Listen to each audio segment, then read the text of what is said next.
on the federal government to bring back the proposal and approve state police.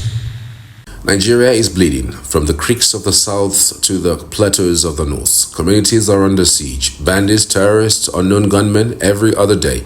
Lives are lost. Families are displaced. And the question many Nigerians are asking is, when will it end? One solution has kept coming up: state police.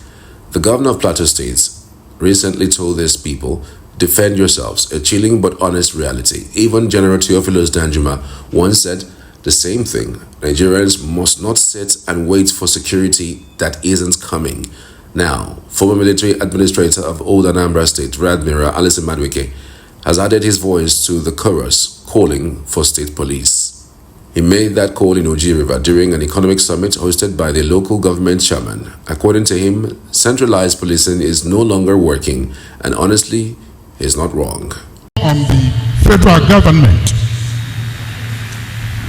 to bring back the proposal and approve state police. The state police structure is inevitable. I used to be a governor, but I was lucky. I was a military governor. I could call the Inspector General of Police and I tell him I want this. I could call my commissioner in the state and tell him this should be done. But I pity the governors today. They are labeled and designated as chief security officers of the state, and yet they don't have any control of the police, not to talk about the army. So they are helpless. Members, senators, let us push for a state police so that governors can take responsibility for the security of their own people. In the last 2 weeks, it's been resonating everywhere. Governors turning to people and saying, defend yourself. Defend yourself. If a governor says defend yourself, you know what it means? Loss of control. Get armed. Before you know it, we're turned into a banana republic.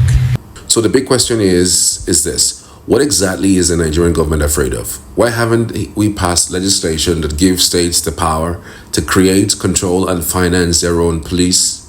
Supporters of state policing believe it will localize security, put it in the hands of people who understand the terrain, the language, and the culture. It could mean faster response time, better intelligence, and less bureaucracy. Governors would no longer be begging the Inspector General of Police in Abuja for permission to deploy officers during emergencies in their own states. But critics of the state police have their fears too. They say it could be abused by governors, used to suppress opposition and enforce political agendas. They warn that with Nigeria's fragile unity and ethnic tensions, state-controlled police could deepen division. Yet, is the current system working? Can we truly keep using the fear of abuse as an excuse to avoid reform while innocent citizens continue to die? Nigeria is at a crossroads. The security structure we inherited from colonial times is outdated. The world has changed, the threats have evolved, and people are tired. It's time for bold decisions. It's time to ask the hard questions. What is really stopping the federal government from allowing state police? Is it fear of losing control or a refusal to share power? We want to know what you think. Is state police a way forward or a potential disaster waiting to happen? Drop your thoughts in the comments. We'd love to hear from you. Subscribe for more grounded conversations on Nigeria's future. So what is the government really scared of when it comes to state police? Why are they scared of state police? The argument we've seen over time is the fact that, state governors are going to basically malhandle them or misuse them or, become tyrannical, And I'm saying to myself, Isn't the federal government doing the same thing? State police has been something that has been spoken about a whole lot of time, and something that I know may not really happen anytime soon is because when you speak of state police, most of the time what the federal government see is relinquishing their powers, relinquishing their abilities to protect, relinquishing their ability. And of course, because of the fact that our country is still ethnically divided, there is still a measure of an air of division. We still don't trust ourselves to the point of saying that we are a nation. If you give a certain governor the powers of security, the apparatus of security, then he could decide to come wake up one morning and decide to take up arms against the government and then decide to secede. We've had that history, and Nigeria doesn't want to go through that history anymore. That is why I'm thinking that the government of the day now are scared of doing that. Everyone is hiding on a cloak because it involves the greater number. It involves the greater number. The population are crying, are shouting, are screaming on top of their voices that they are being killed, they are being maimed, people can no longer go to their farms. And the only thing that the government is thinking is, if I give the governors powers to protect the people, which is supposed to be, I tend to relinquish part of my powers. And then instead of thinking about the importance and the positivity of that action, they're thinking about the negative part of it. Make it make sense.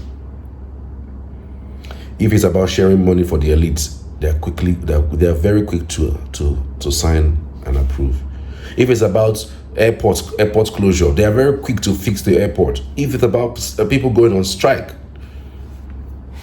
what is their name? NEMET officials went on strike because it involved elites flying from one place to another.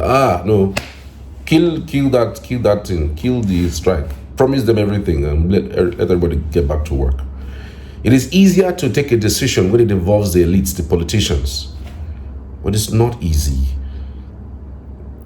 when it comes to the masses.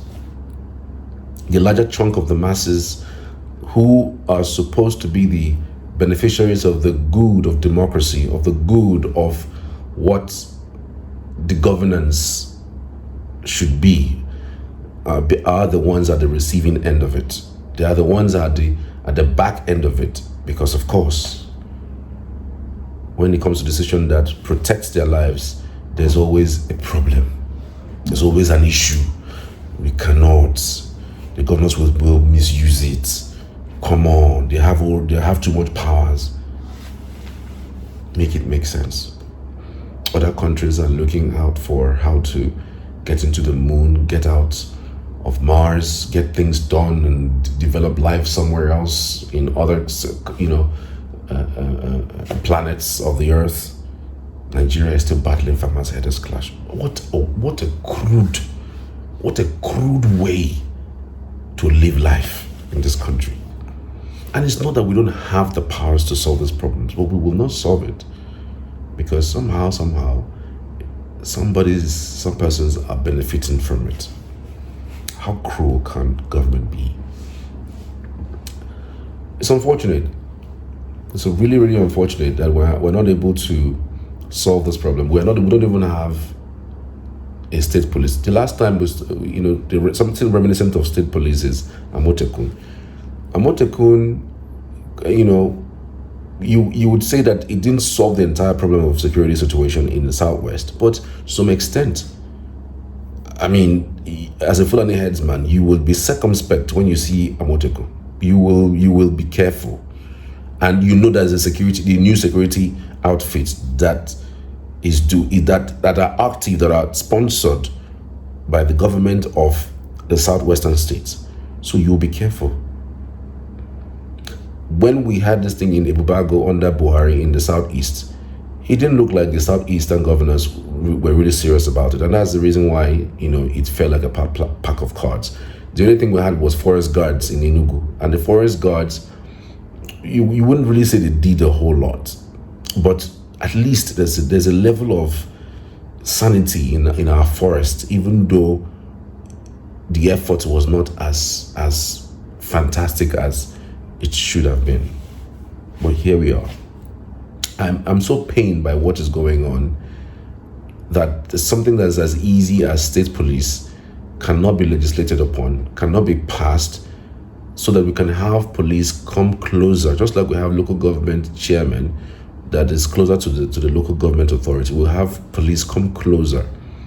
It is easy for a villager, someone who's living in a village, to know the routes around where people move on. A police in Karon and Modak will not know what is going on. An IG of police will not know what's going on. A commissioner of police will not know what's going on in my community. Especially now when you now bring somebody who is a Hausa man to come and be a commissioner in Enugu State. He will not know the nooks and crannies of these areas. He would not know. But when you employ people who are communities, who are members of that community, to police that community, they will police it further, better than someone who you will bring from all the way from Kano or from Katsina. So we should be quick in solving this farmers sector clash. Now, the reason why I say we should be quick, we've been hearing about governors going to communities and say they should defend themselves. We'll be hearing that defend yourself. Danjuma has said that the governors are saying that. I hope you people know where this is heading to. Defend yourself.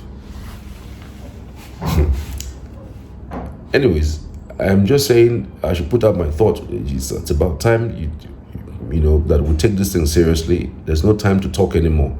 Under Buhari, we mounted the defend yourself. We mounted the state police thing until he left 8 years. Now we have started talking about the state police thing again, and still nothing is done. It's okay. I said, let me add my thoughts on it. Well, what do you think? Let me know in the comments. I'd love to hear from you. Thank you for watching. Cheers.